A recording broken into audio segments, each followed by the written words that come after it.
At 23, I started asking strangers to get undressed. Since then, I've asked over 20,000 people to get naked, not counting my boyfriends. My instructions are simple. Take everything off. Here's a gown. I'll be back in a moment. At first, men used to say, "You don't look old enough to ask me to take my clothes off." Now, women really confuse me. Do I have to take off my underwear? Well, I can't do a pap through your panties. What about my bra? Aren't you here for a breast exam? After all that, I walk in and they're still wearing socks.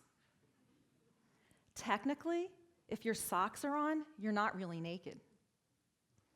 Then a friend tells me, if a doctor's going to look up my hoo-ha, I keep my socks on as an energetic condom.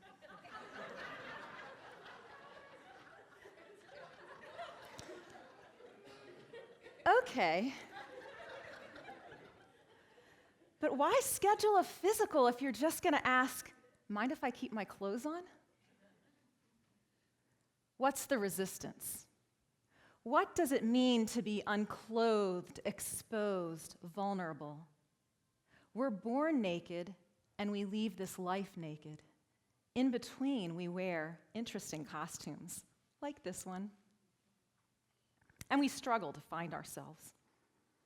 I'm not really into the white coat thing. I find it creates separation and anxiety rather than intimacy. And I want to remove all artificial barriers between me and my patients. I want to expose who doctors really are, how we think and feel and love and suffer, and why you should care. Your doctor may be the first face you see as you're born, and the last one you see as you die. We look deep inside you in places nobody has been before. We prescribe drugs that could kill you or save your life. Should you really be picking us randomly from a preferred provider list generated by your insurance company? I'm a family physician born into a family of physicians. My parents sat me down and warned me not to pursue medicine, like most doctors do their kids. But I love being a family doctor, and I love my patients. I hug them and kiss them, and I do house calls, and most patients call me Pamela or Sweetie or Honey.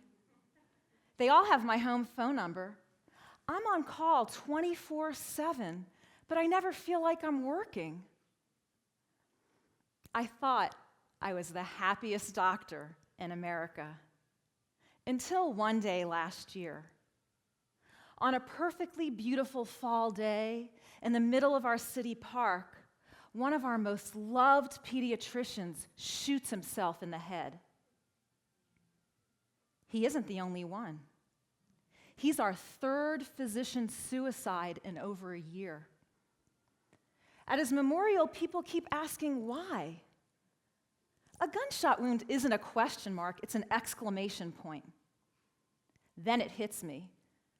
Both men I dated in med school are dead. Maybe they're suicides too. Brilliant physicians. They're loved by their communities. Both died by accidental overdose. Really? Doctors don't accidentally overdose. We dose drugs for a living. I've been a doctor for 20 years. I've never lost a patient to suicide. I've lost only friends, colleagues, lovers, all male physicians. In the US, we lose over 400 physicians per year to suicide, the equivalent of an entire medical school gone. I leave his memorial and head up to the mountains where I'm leading a retreat. I open with two questions. How many doctors have lost a colleague to suicide? All hands are raised.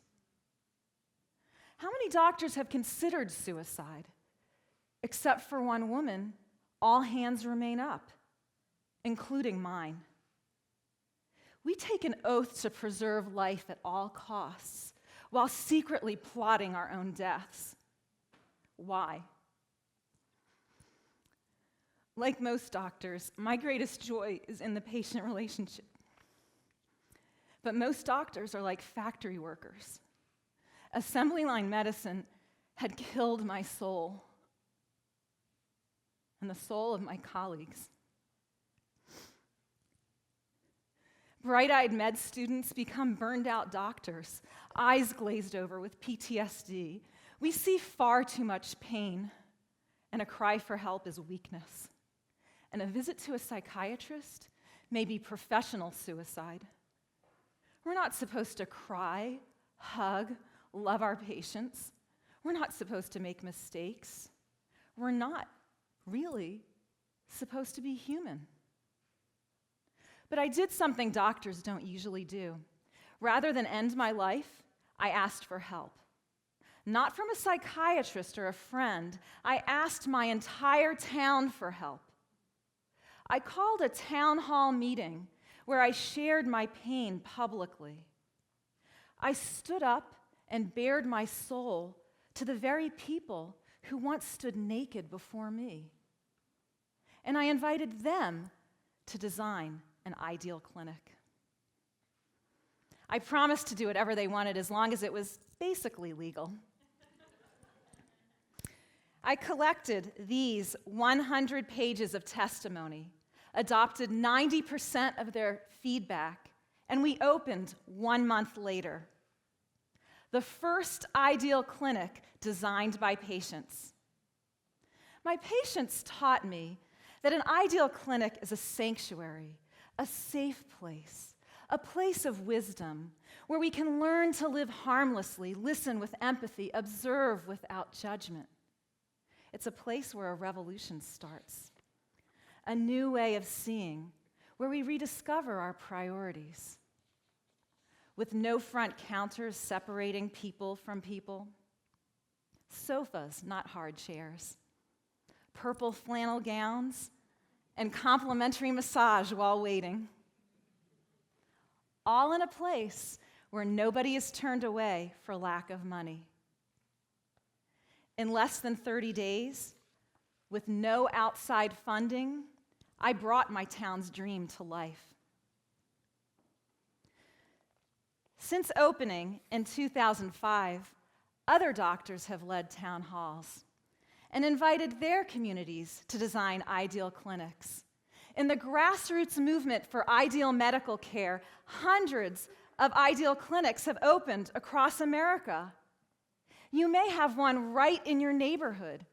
We're tracking many of them on a detailed map at idealmedicalcare.org.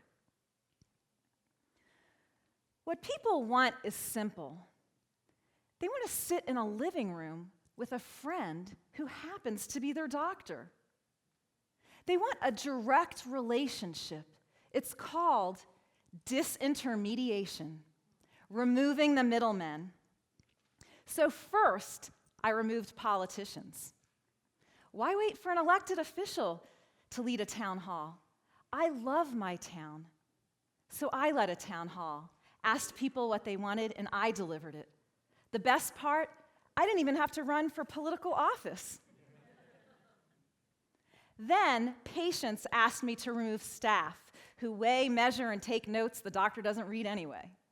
So I have no staff. Technology streamlines tasks. I diagnose and treat patients. I even take out my own trash. It's surprisingly simple. I removed unnecessary tests and procedures because I discovered I can care for most people with one piece of equipment. My stethoscope. 85% of all diagnoses can be made just by listening to the patient.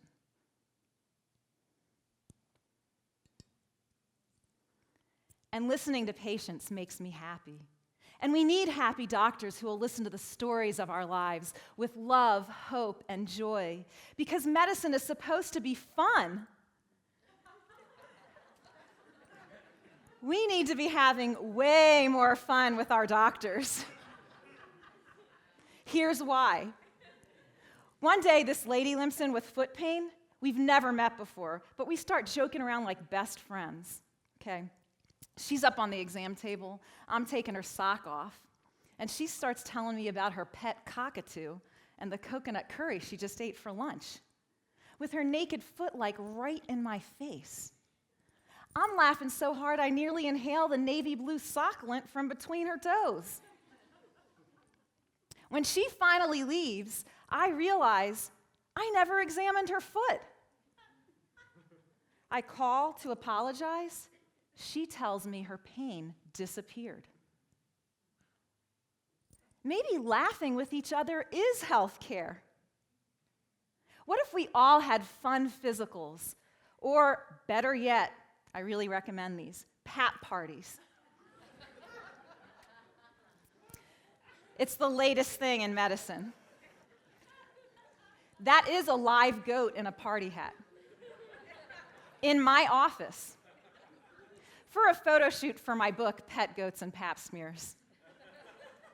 Maybe you're not ready for a pet goat with your pap smear. I don't know. But it's okay. Because a patient explains, fun is when you have a warm relationship where you feel like you love and care about your doctors, and they love and care about you. That creates all kinds of freedom to ask questions and come up with insights, a complete human relationship, which, by the way, is healing for the doctor, too. You know, maybe our doctors wouldn't be dying if they started living and laughing with their patients. Because what patients really need more than anything else is a human being who is being human. But here's the paradox. We resist what we most desire. Intimacy. Intimacy means into me see. It's when we see so deeply into another that we find our own reflections and discover ourselves. Being so visible is threatening to some, even considered dangerous. My dad thinks I must be getting hate mail. I'm not exactly getting hate mail, but the editor of a medical journal did ask me to respond to this letter. It's from the business manager of a clinic. I don't know what to think of the article by Dr. Pamela Wible, Why I'm Loving Private Practice, in the July-August issue of Physician's Practice. There has got to be a lot that she didn't tell about her practice. How does she make a living practicing this way? She says nobody is turned away for lack of money. Really now? What world does she live in? Does she accept Medicare, Medicaid, private insurance? She must have an outside income source. How long of a day does she work? She says she's a solo doc with no staff. Well, if that's the case, who answers the phone, makes the appointments, does the billing, makes copies for her, deals with the mail, takes care of her computers, and pays the bills while she is seeing her patients? I don't know about you, but I don't want to see my physician with frilly hair, dangly jewelry, Levi's, and clogs. Look professional, for goodness sake. Hasn't she ever heard of the physician placebo effect? Look like you know something. You're not the patient's mall shopping buddy. You are her physician.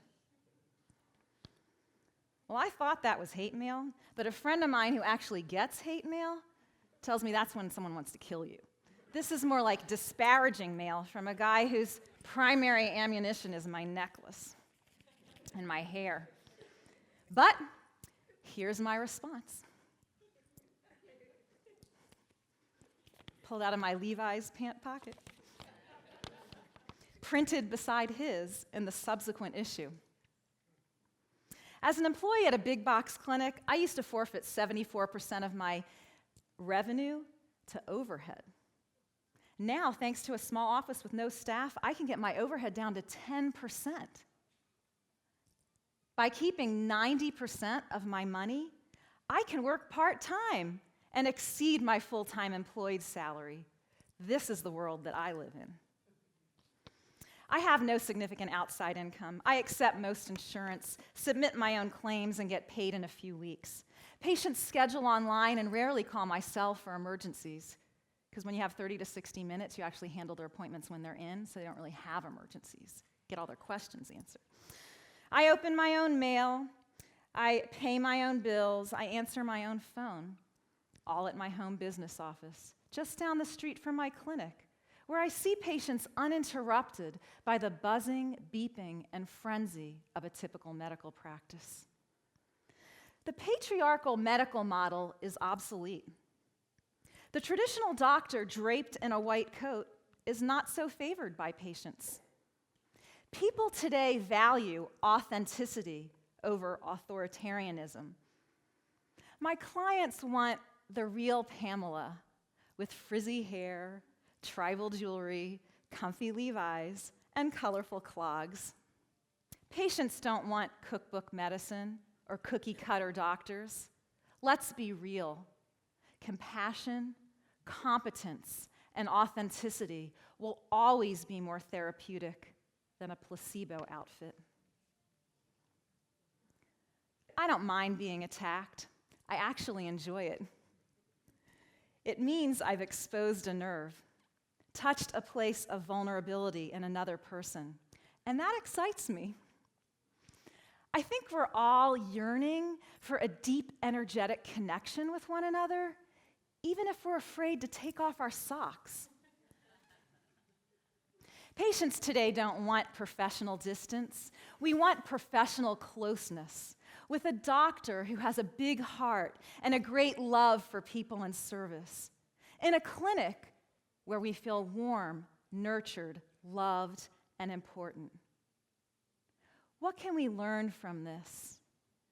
What does it mean to fully disrobe for one another?